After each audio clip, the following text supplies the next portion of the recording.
வணக்கம் மக்களே, நாம் இந்த ஆரோக்கியமான பதிவில் நம்முடைய இதயம் பலம் பெறுவதற்கு நாம் என்னென்ன மாதிரியான ஆரோக்கியமான உணவுகளை எடுத்துக்கொள்ள வேண்டும் அப்படின்றத பற்றி பார்க்க போகிறோம். இதயம் நம்முடைய உடலை, உயிரை இயக்கக்கூடிய மிக முக்கியமான உறுப்பு. அதை எப்போதுமே நம்ம ஆரோக்கியமாக வைத்துக்கொள்ள வேண்டியது மிக மிக அவசியம். இதில் ஏதாவது ஒன்றினுடைய இயக்கம் தடைப்பட்டாலும் மனிதர்களினுடைய அன்றாட நடவடிக்கைகள் கடுமையான அளவில் பாதிக்கப்படும். அதனால் இதயம் ஆரோக்கியமாக இருக்கிறதுக்கு, இதயம் தொடர்பான பிரச்சனைகள் எதுவுமே இல்லாமல் இதயத்தை பலம் பெற வைக்கிறதுக்கு என்னென்ன மாதிரியான ஊட்டச்சத்துக்கள் இருந்திருக்கக்கூடிய உணவுகளை எடுத்துக்கணும் அப்படின்றத பற்றி விளக்கமாக பார்க்கலாம். அதை பற்றி பார்க்குறதுக்கு முன்னாடி இந்த வீடியோவுக்கு மட்டும் ஒரு லைக் கொடுத்துட்டு இந்த தகவலை உங்களுக்கு தெரிஞ்சவங்களுக்கும் ஷேர் பண்ணிவிடுங்க. ஏன்னா அது அவங்களுக்கும் பயனுள்ளதாக இருக்கக்கூடிய ஒரு ஆரோக்கியமான பதிவு தான். இது போன்ற அப்டேட்ஸ்களை நீங்கள் தொடர்ந்து பார்க்குறதுக்கு நம்மளுடைய ஹெல்த் நியூஸ் தமிழ் சேனலை மறக்காமல் சப்ஸ்கிரைப் பண்ணி வச்சுக்கோங்க. பக்கத்தில் இருக்கக்கூடிய பெல் பட்டனையும் கிளிக் பண்ணி ஆல் அப்படின்ற ஆப்ஷனையும் செட் பண்ணி வச்சுக்கிட்டீங்க அப்படின்னா நான் போடக்கூடிய எல்லா அப்டேட்ஸும் உங்களுக்கு நோட்டிஃபிகேஷன் அடிக்கடி வந்து சேரும். சரி வாங்க மக்களே, இப்போ வீடியோக்குள்ளே போயிடலாம். புதிய மூலிகைகள் நம்ம எடுத்துக்கொள்ளும் போது இதயம் நமக்கு ஆரோக்கியமாக இருக்கும். நாம் நமது தினசரி உணவில் உப்பு மற்றும் கொழுப்பு உணவுப் பொருட்களுக்கு பதிலாக மூலிகை தாவரங்களை அதிக அளவில் சேர்த்து கொண்டோம் அப்படின்னா இதயம் உள்ளிட்ட பிற உடல் உறுப்புகளினுடைய செயல்பாடுகளுமே ஆரோக்கியமாக சீராக இருக்கும். ஸோ இது வந்து இயற்கை உணவுகள் அப்படின்றதால உடலுக்கு தேவையான அனைத்து சத்துக்களுமே அந்த கீரை வகைகள், காய்கறியினுடைய சூப்பு, இந்த மாதிரி இயற்கையான மூலிகைகள் வந்து நமக்கு வந்து கிடைக்கும். அதனால் அதிக மசாலா, காரம் கொண்ட உணவுப் பொருட்கள் இது எல்லாமே உங்களுடைய இதயத்தை வந்து செயல்பாடுகளுக்கு தடை ஏற்படுத்துறதுக்கு வாய்ப்பு இருக்குன்றதால நீங்கள் வந்து காய்கறிகள் தினமும் வந்து எடுத்துக்கொள்ளுங்கள். பச்சை இலை காய்கறிகள், க்ரீன் வெஜிடபிள்ஸ் அப்படின்னு சொல்லுவோம். ஸோ குறிப்பாக அதனுடைய வடிசாறு, காய்கறி வடிசாறு, சூப்பெல்லாம் எடுத்துக்கலாம். கீரைகளை வந்து வாரத்தில் ஒரு தடவையாவது சுழற்சி அடிப்படையில் எடுத்துக்கொண்டு மூலிகைகள்லாம் தொடர்ந்து எடுத்துக்கொள்ளும் போது இதயம் நமக்கு பலம் பெற ஆரம்பிக்கும். கருப்பு சோயா பீன்ஸ் எடுத்துக்கொள்ளும் போது இதயம் நமக்கு பலம் பெறும். கருப்பு சோயா பீன்ஸில் அதிக அளவிலான ஊட்டச்சத்துக்கள் இருக்குது. இதில் இருக்கக்கூடிய ஃபோலேட், ஆன்டி ஆக்சிடென்ட்கள், மெக்னீசியம் உள்ளிட்ட சத்துக்கள் பிபி என்று சொல்லக்கூடிய பிளட் ப்ரெஷர், அந்த ரத்த அழுத்தத்தை வந்து நமக்கு சீராக பெரிதும் பராமரிக்கிறதுக்கு உதவிகரமாக இருக்கும். இந்த கருப்பு சோயா பீன்ஸில் இருக்கக்கூடிய நார் சத்து ரத்தத்தில் சர்க்கரையினுடைய அளவு மற்றும் கொழுப்பினுடைய அளவு வந்து கட்டுப்படுத்துது. இந்த கருப்பு சோயா பீன்ஸை வந்து சூப் மாதிரி செஞ்சு சாப்பிடலாம், சாலட் மாதிரி செஞ்சு சாப்பிடலாம். கேன்களில் அடைக்கப்பட்ட கருப்பு சோயா பீன்ஸ்களை தண்ணீர் கொண்டு அலசும் போது அதில் இருக்கக்கூடிய அதிகப்படியான உப்புகளை நம்மளால் நீக்க முடியும். ஸோ இதயம் ஆரோக்கியமாக இருக்கிறதுக்கு கருப்பு பீன்ஸும் உதவிகரமாக இருக்கும். சால்மன் மீனை இதயம் பலம் பெறுவதற்கு எடுத்துக்கலாம். இதய பாதுகாப்பிற்கு சால்மன் மீன் மிகச்சிறந்த ஒரு உணவு. சால்மன் மீனில் அதிக அளவு ஒமேகா 3 கொழுப்பு அமிலங்கள் இருக்குது. ஸோ இந்த ஒமேகா 3 கொழுப்பு அமிலங்கள் இது ஒரு ஆரோக்கியமான கொழுப்பு. இது தீங்கு விளைவிக்கக்கூடிய கொழுப்பு கிடையாது. ஸோ இது வந்து ரத்த அழுத்தத்தை கட்டுப்பாட்டுக்குள்ள வைக்கிறதுக்கு உதவுவதோட இதய துடிப்பையும் நமக்கு வந்து சீராக வைக்கும்.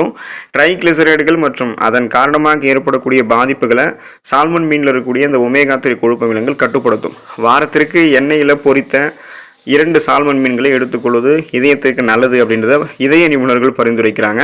ஸோ குறிப்பாக எண்ணெய் அதிகமாக சேர்த்துக்கொள்ளக்கூடாது, அளவோடு சேர்த்துக்கணும். குறைந்த அளவு எண்ணெய் சேர்த்துக்கொண்டாலும் கூட நல்லது தான். சால்மன் மீனை காய்கறிகளோடு சேர்த்தும் அல்லது மீன் உள்ளிட்டவைகளோடு சேர்த்தும் சேலட் மாதிரியும் நம்ம சாப்பிட்லாம். மற்ற மீன்களோடு சேர்த்தும் வந்து சாப்பிட்லாம். இப்படி எடுத்துக்கொள்ளும் போது இதயம் நமக்கு பலம் பெறும். டியூனா மீன் எடுத்துக்கிட்டோம் அப்படின்னா இதயம் பலம் பெறும். இதய பராமரிப்பில் சால்மன் மீன் அடுத்து பெரிதும் நமக்கு ஒரு மீன் சாப்பிட்றதுக்கு ரெக்கமெண்ட் பண்ணுறோம் அப்படின்னா அது டியூனா மீனாக தான் இருக்கும். ஏன்னா மற்ற டியூனா மீன்களை ஒப்பிடும்போது ஆல்பகோர் அப்படின்னு சொல்லக்கூடிய அந்த வெள்ளை டியூனா மீனில் அதிக அளவு ஒமேகா 3 கொழுப்பு அமிலங்கள் இருக்குது. இது வந்து இதய பராமரிப்பில் முக்கிய பங்கு வகிக்குது. டியூனா மீன் வந்து கேன்களில் அடைக்கும் போது அது எண்ணெய் வைக்காமல் அது சார்ந்த நீரிலேயே வைக்கப்படுவதால் அது ஆரோக்கிய மீனாக கருதப்படுது. இதயத்தை பலப்படுத்துவதற்கு வேண்டிய ஆரோக்கியமான ஊட்டச்சத்துக்கள் அத்தனையுமே சால்மன் மீனில் இருக்கிறது போலவே டியூனா மீன்லேயும் இருக்கும். ஆலிவ் எண்ணெய் எடுத்துக்கொள்ளும் போது இதயம் நமக்கு பலம் பெறும். அதிக கொழுப்பு பொருட்கள் நிறைந்திருக்கக்கூடிய ஆலிவ் விலைகளிலிருந்து இந்த ஆலிவ் எண்ணெய் பிரித்து எடுக்கப்படுது. இதில் இருக்கக்கூடிய ஆன்டி ஆக்சிடென்ட்கள் இரத்த குழாய்களினுடைய பராமரிப்பு மற்றும் செயல்பாடுகளுக்கு உதவிகரமாக இருக்கும். வெண்ணெய் உள்ளிட்டவைகளுக்கு பதிலாக இந்த ஆலிவ் எண்ணெயை பயன்படுத்தணும் அப்படின்னா அது உடலில் இருக்கக்கூடிய கொழுப்பினுடைய அளவை சிறந்த முறையில் கட்டுப்படுத்தும். இதனை கொண்டு சேலட் உள்ளிட்டவைகளை கூட நம்ம செய்யலாம். இந்த ஆலிவ் எண்ணெய் வாங்கினதுலேருந்து ஒரு 6 மாதத்துக்குள்ளே பயன்படுத்துறது ரொம்ப ரொம்ப நல்லது. அதனுடைய இருப்பு ஆயுட்காலம், மருத்துவன்மைகள் நமக்கு விரைவாக கிடைக்கும். இருப்பு ஆயுட்காலம் குறையாது. ஸோ ஆலிவ் எண்ணெய் எடுத்துக்கிட்டோம்னா இதயம் நமக்கு பலம் பெறும். அக்ரூட் பருப்புகள் எடுத்துக்கொள்ளும் போது இதயம் நமக்கு பலம் பெறும். நாள்தோறுமே ஒரு கைப்பிடி அளவுக்கு அக்ரூட் பருப்புகள் எடுத்துக்கிட்டோம் அப்படின்னா கொழுப்பினுடைய அளவை நம்ம கட்டுப்படுத்தலாம். இதயத்தில் ஏற்படக்கூடிய பாதிப்புகளையும் குறைக்கலாம். அக்ரூட் பருப்புகளில் அதிக அளவு ஒமேகா 3 கொழுப்பு அமிலங்கள், மோனோசாச்சுரேட்டட் கொழுப்புகள், தாவர ஸ்டீரால்கள், நார் சத்துக்கள் இருக்குது. கொழுப்பு சத்துக்கள் அதிகம் இருந்திருக்கக்கூடிய சிப்ஸ்கள், குக்கீஸ்கள் இதுக்கு பதிலாக இந்த அக்ரூட் பருப்புகளை அதிக அளவில் எடுத்துக்கொள்ளலாம். சேலட்களில் மேற்புற டெக்கரேஷனுக்கு இந்த அக்ரூட் பருப்புகளை அதிகம் வந்து பயன்படுத்துவாங்க. ஒரு கைப்பிடி அக்ரூட் பருப்பு, அதாவது வால்நட் அப்படின்னு சொல்லக்கூடிய அந்த அக்ரூட் பருப்பு இதயத்தை நமக்கு பலப்படுத்தும். பாதாம் பருப்பு எடுத்துக்கொண்டோம் அப்படின்னா இதயம் பலமாக இருக்கும். பாதாம் பருப்புகள் காய்கறி, மீன், சிக்கன் உள்ளிட்ட டெசர்ட்களில் அதிக அளவில் சேர்க்கப்படுது. இதில் தாவரங்களினுடைய ஸ்டீரால்கள், நார் சத்து இருக்குது. இது இதயத்திற்கு இதமளிக்கக்கூடிய கொழுப்புகளை, ஆரோக்கியமான கொழுப்புகளை அதிக அளவில் கொண்டு இருக்கக்கூடிய ஒரு உணவு. ஸோ பாதாம் நம்மளுடைய உடலில் இருக்கக்கூடிய கெட்ட கொழுப்புகளை, அந்த கெட்ட கொலஸ்ட்ரால்களை அகற்றுவதற்கு பேருதவி புரியுது. நாள் ஒன்றுக்கு ஒரு கைப்பிடி அளவு பாதாம் எடுத்துக்கிட்டோம் அப்படின்னா அந்த நாளை இனிய நாளாக மாற்றுவதற்கு பாதாம் உதவிகரமாக இருக்கும். உடலையும் சுறுசுறுப்பாக்கி நம்மளுடைய உடலை வலுப்பெற வைக்கும், இதயத்தையும் பலம் பெற வைக்கும். தேவையில்லாத கொழுப்புகள் எல்லாம் குறைத்து ரத்த நாளங்களில் கொழுப்பு படிவை நமக்கு தடுக்கும். இதனால் ரத்த நாளங்கள் இயல்பான அளவில் சுருங்கி விரிஞ்சு இதயத்துக்கு ரத்தத்தை அனுப்புறதால ரத்த ஓட்டம் சீராக இருக்கும், இதய துடிப்பும் சீராக இருக்கும், மாரடைப்பு, பக்கவாதம் போன்ற பிரச்சனைகள் வராமல் தடுக்கப்படும். பச்சை சோயா பீன்ஸ் எடுத்துக்கிட்டோம் அப்படின்னா இதயம் நமக்கு பலம் பெறும். வெளிநாடுகளில் இருக்கக்கூடிய ஆசிய ரெஸ்டாரண்ட்டுகளில் வாடிக்கையாளர்களினுடைய பசி உணர்வை ஏற்படுத்தக்கூடிய உணவுப் பொருளாக இந்த பச்சை சோயாபீன்ஸ்கள் இருக்குது. சோயாபீன்ஸுக்கு ஜப்பான் மொழியில் எடமாம் அப்படின்ற ஒரு பெயர் இருக்குது. இது கொழுப்பினுடைய அளவை கட்டுப்படுத்துறதுக்கு உதவிகரமாக இருக்கும். ஒரு கப் சோயாபீன்ஸில் 8 கிராம் நார்சத்து இருக்குது. இந்த நார்சத்துக்கள் இதய செயல்பாட்டிற்கு மிகவும் உதவிகரமாக இருக்கும். ஸோ அதனால் நமக்கு இந்த கொழுப்புகள் எல்லாத்தையுமே குறைக்கிறதுக்கு இந்த பச்சை சோயாபீன்ஸையும் எடுத்துக்கலாம். டோஃபு எடுத்துக்கிட்டோம் அப்படின்னா இதயம் பலம் பெறும்.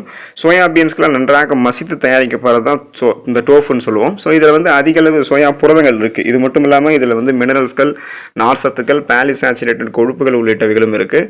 வெளிநாட்டு ரெஸ்டாரண்ட்டுகளில் சாஸ் உள்ளிட்டவைகளில் அதிகமாக இது பயன்படுத்தப்படுது. டோஃபு சின்ன சின்ன பீஸாக நறுக்கி அதை எண்ணெயில் வறுத்து பரிமாறணும் அப்படின்னா டேஸ்ட்டாக இருக்கும். புரதம் அதிகமாக இருக்கிறதால இதை நம்ம ஜூஸ் மாதிரியும் எடுத்துக்கலாம். ஸோ டோஃபு ரொம்ப ரொம்ப இம்பார்ட்டன்ட் இதயம் நமக்கு பலமாக இருக்கிறதுக்கு.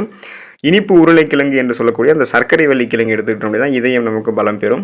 மற்ற உருளைக்கிழங்கு ஒப்பிடும்போது இனிப்பு உருளைக்கிழங்கு அப்படின்ற இந்த சர்க்கரை வள்ளிக்கிழங்குல குறைந்த அளவு கிளைசமிக் இருக்குது. ஸோ இதன் காரணமாக இது நம்மளோட ரத்தத்தில் சர்க்கரையினுடைய அளவை அதிகரிக்கிறதுக்கு விடாது.